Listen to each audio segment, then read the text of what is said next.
Hello YouTubers, this is Chris, part of the CKfilmfanatics. I'm going to do my Blu-ray collection video, and then Kenny will do his. If you're wondering what's in the background, by the way, if you can hear anything, I'm watching The Mask on Blu-ray. It was my most recent Blu-ray pickup, which I'll talk about in a bit. And I have to say, I think it's great in Blu-ray. It's a lot more brighter than the DVD that I have. But I have like the first release of the DVD, I think it is, because it's like really old. But yeah, I'm just gonna pause it because it's a bit loud. So yeah, these are all my Blu-rays along here. Some of these I got for Christmas recently. The Christmas just gone. Some of them for my birthday. Some of them I got when I got the Blu-ray player, and etc. etc. Start off with Nightmare on Elm Street. It's the only horror that I have. It's got a slip cover. This is lenticular. And it's the remake, obviously. And there's the picture underneath. Now, it's a pretty decent film, the remake. I'm not going to bash it too much because I quite enjoyed it. And it's a fairly decent film. And it looks good on Blu-ray, so yeah. And that was a Christmas present, if I remember rightly. Now, the Batman Motion Picture Anthology I got with my Blu-ray player, because I got a Blu-ray player and an extra £100 to spend on Blu-rays. And I got the Motion Picture Anthology, which is 1989 to 1997. And it has Batman, Batman Returns, Batman Forever, and the god-awful Batman and Robin. But they do look good in Blu-ray, so... I mean, even Batman and Robin, that's saying something. Scott Pilgrim vs. the World. I brought this myself when I was in Astor. It was a blind buy, really, because I hadn't seen it in cinemas. Didn't know what to expect. I really, to be truthful with you, didn't have a clue what it was about or anything. My brother had seen it in cinemas, and he was just like, oh yeah, you might like that, you should buy it. But he didn't like it, and I saw it, and I was like, oh my god, this film is the best. And yeah, I thank my brother for telling me to buy it. And it's got a good song in it. It's the Prodigy, Invaders Must Die. That's a good song. Iron Man 2, I brought myself. It's in a slim case, and it's AAA. It's decent on Blu-ray. And it was a decent film. I just need to get Iron Man 1. But I have it on DVD, so, you know. The Dark Knight. How could I not get The Dark Knight? It's my favourite film of all time. And it is amazing on Blu-ray. And yeah, this is a definite pickup in my books. And I got that with the Blu-ray player as well. This one I brought myself. And I brought the best edition you could get. It's the AAA limited edition t-shirt and script edition. You got the Blu-ray, DVD and digital copy, the t-shirt and the script. It's a big box set. And it was a decent spoof. The quality, you can't really tell the difference because it's a cartoon. But you can tell it's Blu-ray, so yeah. And yeah, it's alright. The A-Team Explosive Extended Edition. This is great, this isn't, and extended, it's even better. This film just gets better and better. And on Blu-ray it's really good as well, so yeah. Now we're going into my steelbooks. I have 3 steelbooks, and they are really nice steelbooks. The first steelbook, I'd just like to mention, I brought that, got that for Christmas. My first steelbook I brought, and it's Kick-Ass, the combi pack. It's, it's not 18, it's Blu-ray and DVD, combi pack. It was initially going to be Blu-ray, DVD and digital copy, but at the last minute they got rid of the digital copy on this one. And I'm not sure why. It's a nice steelbook though, so I wasn't going to change it. And I could probably open this one up quickly and show you the discs. Can't get it open. I can't get it open. I'm just going to put the camera down a sec. There are 3 discs. You got the Blu-ray disc and the 2 DVD discs because, as you know, DVD can't fit everything onto one disc like Blu-ray can. Then we have the Expendables Blu-ray, which I like, with the tattooed person on it, and this slip thing that if I just slip off, you got the Expendables logo. It's a nice steelbook. This is one that I brought as well. Great film as well, and it's a 3-disc collector's set with Inferno, the making of the Expendables DVD, and this is a Blu-ray DVD combi pack as well, and it's the Bulletproof limited edition. And next one, limited edition Resident Evil Afterlife, which I went to go see and thought was amazing. And yeah, I saw it in 3D, but I had to get the steelbook. It just looked so nice. I've still got the a covering on it just for the technical specifications and how long it is, etc. Terminator 2, another one that I brought because I heard the quality was amazing. It is amazing. Glad I brought it. This is one that you really need to get to show off your high definition. This was another Christmas present, no, birthday present, this one actually. The Avatar Extended Collector's Edition. Now I got this purposely because I knew it was coming out and I wasn't going to get the original one. But I've seen a steelbook of the first release in a second-hand DVD shop, which I'm considering.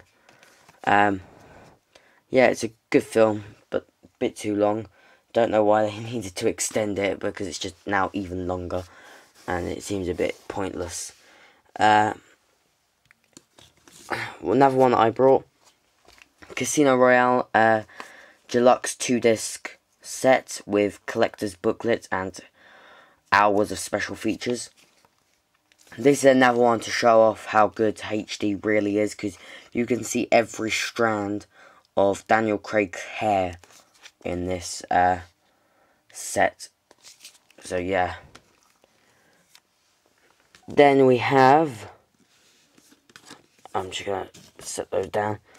We have Torchwood Series 1 to 3. These are great on Blu-ray.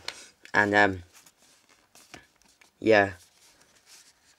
You know, it's all sort of in a box. I'm not going to open it up and have a look inside, but you sort of get the point now. It's got a bit of weight to it as well. Ferris Bueller's Day Off. This was a birthday present. Oh, I brought Torchwood. It was $38.99.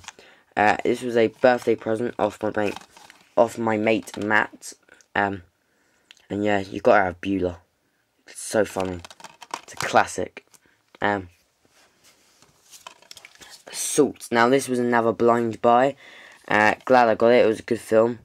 Enjoyable, and it's good on Blu-ray. Night and Day. Now this is one that I went to go see in cinemas. Loved it. Could not stop staring at Cameron Diaz. She's still as good looking as she was in her older films like The Mask. It's a triple play. And I mean, Tom Cruise is good in this as well. He's getting on a bit. Finally, The Mask, my most recent pickup, which I picked up today for £10. I'm going to take that sticker off, but picked it up for a tenner. Great on Blu-ray. This is a definite pickup. It's a big upgrade from this version of the DVD. This really old version. It's a big upgrade because I recently just watched The Mask, strangely enough, because it was on their TV and I missed it. And then I was like, damn, I missed The Mask. But then I realised I had it on DVD. So I thought, oh, well, I'm just going to watch it. And I watched it on DVD. and it was all dark, you know, sort of a bit dark in tone and colour, and I watched it this morning, strangely enough, and then I brought this because I was looking for it on Blu-ray, and I thought, tenner, I'm snapping that up. And I'm watching it again tonight just to see the big difference, and there is a huge, huge difference. It's unbelievable, and I was like, wow, because the colour is just so much more vibrant than it is on the DVD, and I was just like, this is just one of the best Blu-rays I've brought. And yeah, so that's my Blu-ray collection.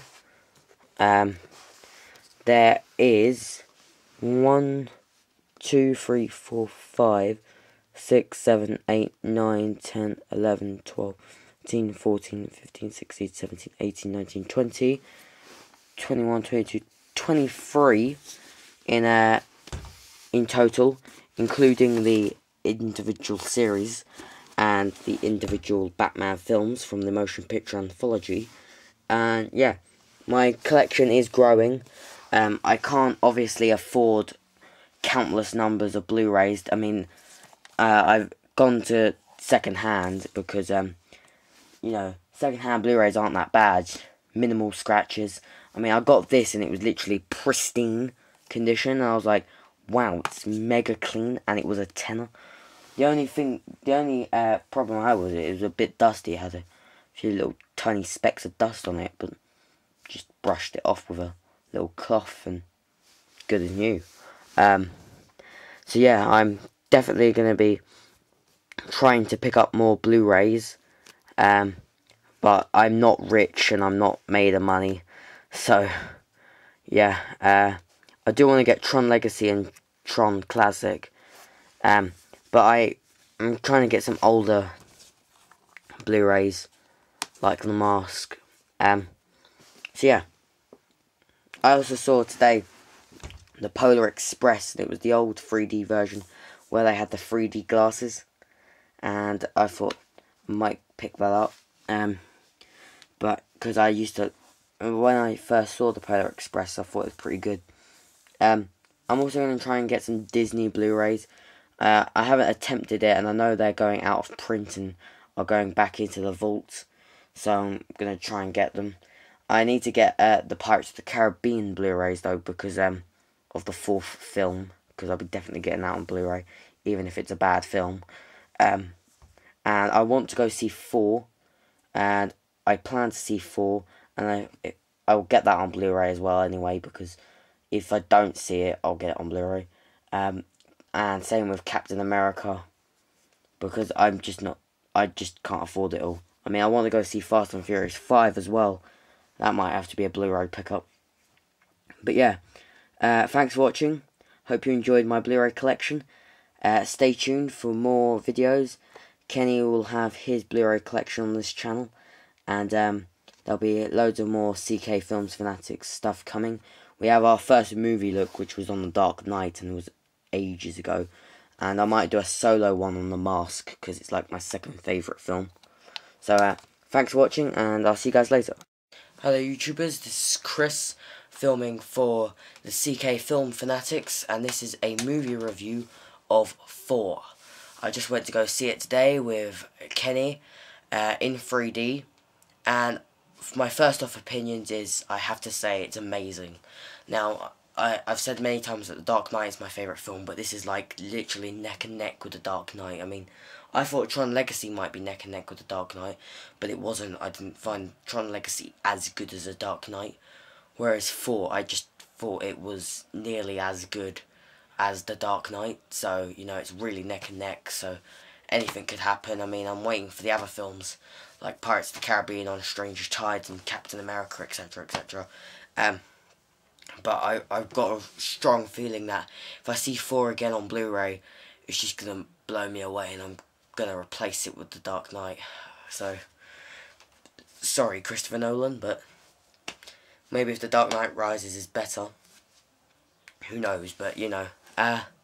Anyway, I'll start off with synopsis. So basically, it's about the beginning of Thor. Really, it starts off with the whole Natalie Portman and Thor sort of running into the car scene, and then it goes back in time to when Thor and Loki were kids, and he tells them the story of Asgard and the different realms. That's Odin we're talking about.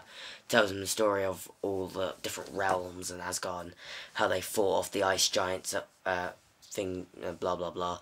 And Thor is really ambitious to fight the ice giants.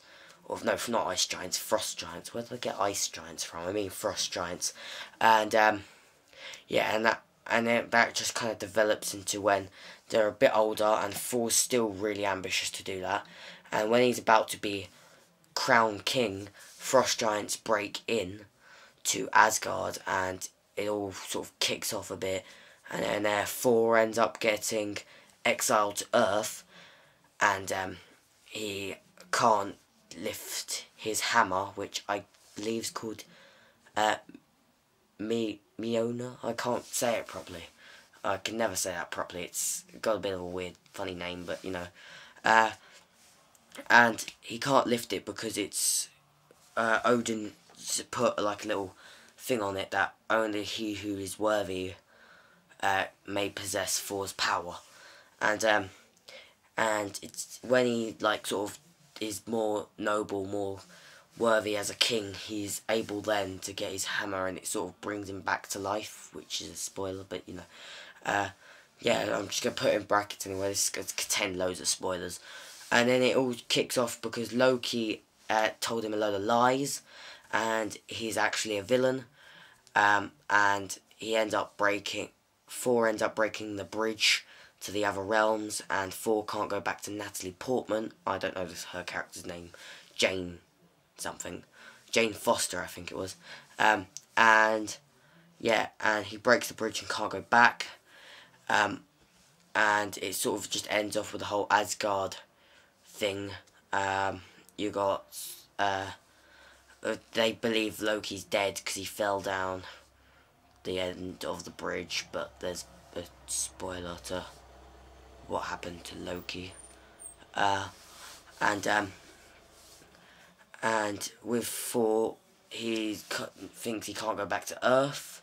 He thinks he's stuck there, and it sort of, you know, just sort of develops a bit more. Thor is gonna become king eventually at some point. And then when you stay after the credits, there is an after credit scene, so I'm going to warn you now, this is a huge, huge spoiler, so if you have not seen the film, do not watch this bit, because this bit gives away so much. At the end of the credits, one of the guys, I forgot his name now, but one of the guys that's with Natalie Portman, he meets up with Nick Fury at S.H.I.E.L.D. and they have this chat, and they found this bit of power thing which they can use to bring Thor to Earth. And in the mirror, Loki is in the mirror, and also Loki is supposedly going to be the Avengers villain, and Loki says that's worth a look, and then the guy says straight after, that's worth a look. And that's how it ends, and that literally was worth staying for. It wasn't like Pirates of the Caribbean at World's End, where it was like not even a minute long, and the most pointless after credit scene in the world, gave nothing away to the on Stranger Tides because they didn't know they were going to do it, and it just didn't seem right. And they were just trying, really what they were trying to do was just end Orlando Bloom and Keira Knightley's sort of story in that film. But yeah, and yeah, that's basically it for the synopsis. It's got a good story behind it, and there's a lot of action. But the best thing about it was the acting from all the actors: Chris Hemsworth, Anthony Hopkins, Natalie Portman. All of the actors in it were really good. Mind you, Natalie Portman's friend was a bit annoying, but she made some bits funny, so that was worth the watch. And yes, but the best thing about it was the special effects. They were amazing, especially on Asgard. I mean, it must have taken so much time to do Asgard, so much green screening, and there was loads of scenes with Asgard as well. And also the Frost Giant's homeworld, which I won't attempt to remember or say the name of because it was a bit of a weird, funny name. But yeah, but Asgard was visually amazing to look at. And it was a very good film, and I'm going to give it a 10 out of 10 because I had a very fun and enjoyable time at the cinema. I didn't really notice a hell of a lot of 3D, but it didn't matter because I just had so much fun watching this film that I did not care about the 3D at all. It was just so much fun to watch, and I do recommend you go and watch it before it comes out on DVD and Blu-ray, because you need to see it in cinemas just to get a bigger feel of the cinematic experience that it gives off. And it's definitely one that I'll be picking up on Blu-ray, hopefully an exclusive. And yeah, and I'll see you guys later. I've got some videos coming up I'm going to be doing. I'm just going to get the Blu-ray. I haven't shown this in any videos unless I show the collection video that I did first, but I did get The Mask on Blu-ray. I have it on DVD, but I got it on Blu-ray, and I will be doing a movie look of this shortly because this Blu-ray is a great transfer in my opinion. And I have ordered another Blu-ray. I'm not going to say what it is because I'm going to do a CKfilmfanatics unboxing of it, and it's a HMV exclusive, so look out for that. Go see Thor. Go see Pirates of the Caribbean on Stranger Tides if you like Pirates of the Caribbean. I mean, I'm going to be seeing it because it purely just does look really good. And I'm glad they got rid of Orlando Bloom and Keira Knightley because I prefer it with just Johnny Depp. It looks better. And go see Captain America. I'm pretty sure there'll be an after credit scene on Captain America. Also tying into the Avengers. Can't wait because I love the little spoilers. I mean, Iron Man 2 linked it into 4, 4's linking it into the Avengers, so Captain America would probably link it into the Avengers as well, because he's the first Avenger, because they've kind of done it in the wrong time order, because it's got Iron Man, they did Hulk, Iron Man, Thor, and now Captain America, but Captain America was set before the rest of the films, but, you know, so, thanks for watching, and I'll see you guys later. I don't know if Kenny's going to do a movie review of 4. I'll find out, and if he does, it'll be posted on this channel. So thanks for watching, and I'll see you guys later.